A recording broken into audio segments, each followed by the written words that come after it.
আমি আজকে ভাষার তাফসীর করতেছি না, যেহেতু আজকে ঐতিহাসিক আন্তর্জাতিক মাতৃভাষা দিবস, সেজন্য বলছি আজ থেকে 54 বছর আগে 1952 সালে রাষ্ট্রভাষা বাংলার আন্দোলন করেছিল আমার দেশের দামাল ছেলেরা।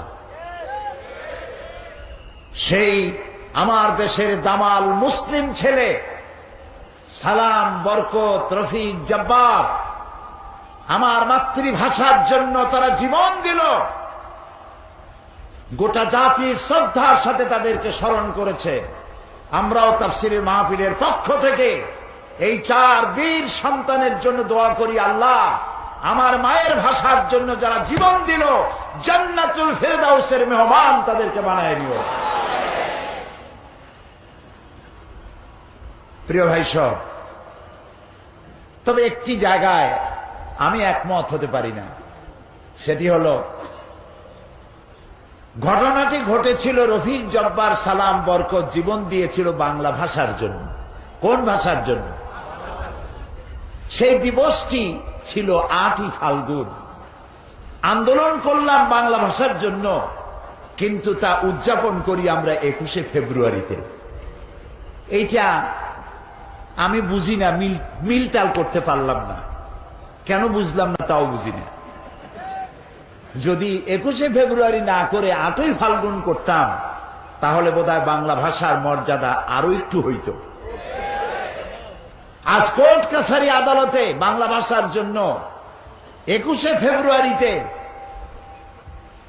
পাঞ্জাবি পরে লোকেরা, যেমন পয়লা বৈশাখ একদিনের জন্য একটু বাঙালি হয়, ইলশা মাছ, পান্তা ভাত আর কাঁচামরিচ আর কাঁচা পেঁয়াজ এগুলোতে খাইয়া একদিনের জন্য একটু বাঙালি হয়। এর কোনো মানে নাই। আমাদের কোর্ট কাছারি আদালতে আমাদের বিজ্ঞ আইনজীবীরা বিচারককে সম্বোধন করে মাই লর্ড। কি মারাত্মক কথা! মাই লর্ড মানে কি? আমার প্রভু, আমার রব। নাউযুবিল্লাহ। সবাই বলি নাউযুবিল্লাহ। আপনারা বলুন, মহামান্য আদালত, মহামান্য বিচারক, মাই লর্ড, এই কথা বলা কবিরা গুনাহ। কোন মুসলমানের বিচারককে মাই লর্ড বলা জায়েজ নাই, হারাম, কবিরা গুনাহ।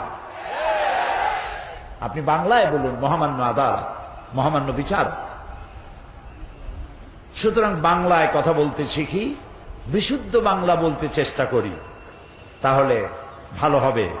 এবং আজকের এ বিষয়ে আমার শেষ কথা, আসুন জীবনের সকল স্তরে বাংলা ভাষা চালু করার আন্দোলন শুরু করি। বাংলা ভাষা না জানলে, না বুঝলে, কোরআন যদি বাংলায় তাফসীর না হইতো, তাহলে সাধারণ লোকেরা কোরআন বুঝতে পারত না। এই জন্য আমার মায়ের ভাষা শুধু নয়, আমার বাপের ভাষাও বাংলা। সুতরাং মাতৃপিতৃ ভাষা বাংলা। এই ভাষার সাথে আমাদের প্রাণের সম্পর্ক, জীবনের সম্পর্ক। এ ভাষা আমি তৈরি করে নাই, কোন বুদ্ধিজীবী তৈরি করে নাই। সমস্ত ভাষার স্রষ্টা কে? সবাই বলুন, সে আল্লাহর প্রশংসা করছি। প্রিয় ভাই সব, আমরা এসেছি কোরআন শুনতে। কি শুনতে এসেছি? কোরআন। আলহামদুলিল্লাহ। এই কোরআন শুধু মুসলমানদের জন্য আসে নাই। আল্লাহ তাআলা কোরআন সম্পর্কে বলেছেন, হাযা বায়ানুন লিন্নাস হুদাল লিন্নাস। এটা পৃথিবীর সকল মানুষের জন্য আমি নাজিল করেছি। সুবহান।